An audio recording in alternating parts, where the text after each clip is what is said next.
Through a strange fluke of history, in 1999, I was named a Millennial Artist by the Mid-Atlantic Arts Foundation, the National Endowment for the Arts, and even the White House Millennial Council. And 50 artists were invited to create public work in 50 states. I was invited by Baltimore Clay Works, a large ceramic studio, to come to Baltimore to create work. I proposed a project called The Dreams of Harriet Tubman. The centerpiece would be a large mural in downtown Baltimore that was supposed to go to the United Black Charities building, and a series of smaller murals, which I'll get into. The Dreams of Harriet Tubman was based on the fact that Harriet had visions. She may have been narcoleptic, but for whatever reason, she was a religious person and she had visions. She was a remarkable human being, and when in 1999, it was before she was sort of rediscovered.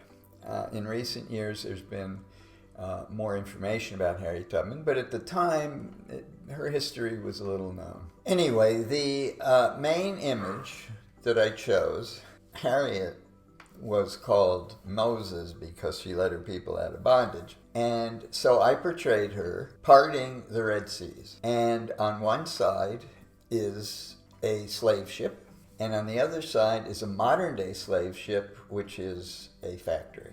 Harriet was holding a lantern in one arm and a rifle in the other. When I was informed that the image was being rejected, I assumed it was because of the political point of calling sweatshops modern-day slavery.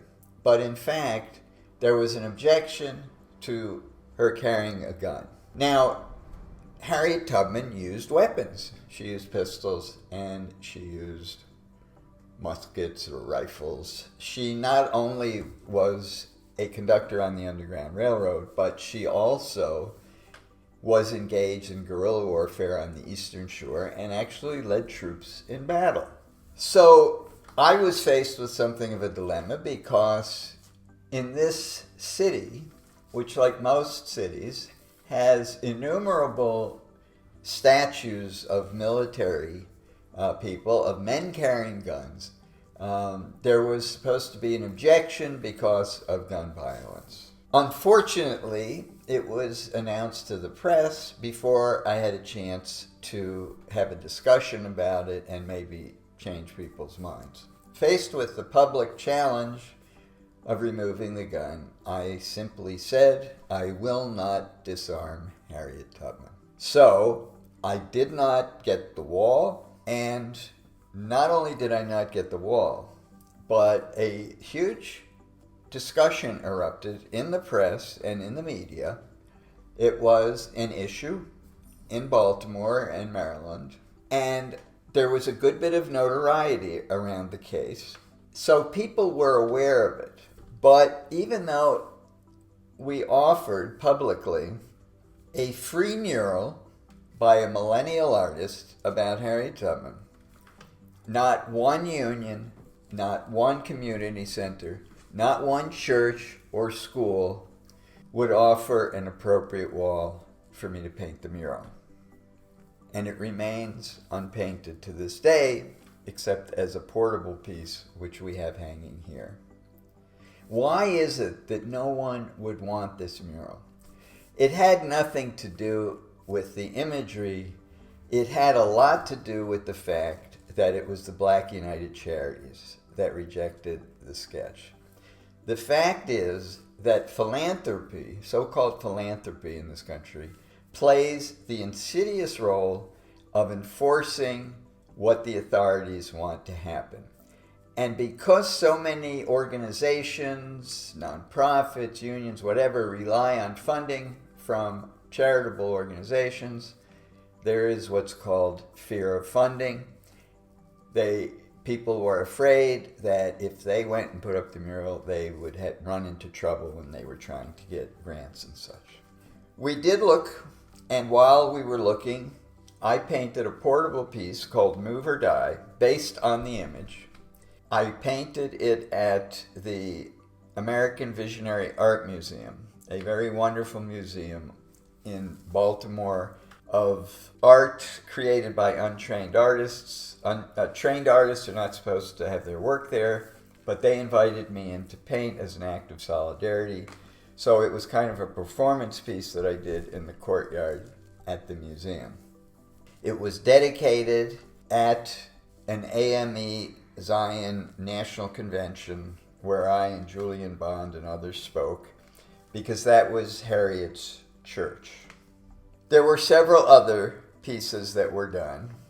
One, which I believe still exists, is called The Creation of Wealth, which was painted at the University of Maryland Eastern Shore in the library. It shows Harriet Tubman, an axe in her hand surrounded by lumber, because Harriet in her youth was so rebellious that she was sent to do the hard work of a lumberjack. And Frederick Douglass is in a boat with her. Frederick Douglass, who escaped slavery and worked as a ship's caulker. So the two of them are holding their tools. They're in a boat, and other boats are flying away into the sky, and they're loaded with gold. And it has a quote from Frederick Douglass. And it's really meant to symbolize how labor of enslaved labor laid the basis for the growth of industrial capital in the United States. All the wealth that the ruling class families have, basically in one way or another, comes from such exploitation. Another piece I did was in Harriet's hometown of Cambridge, Maryland.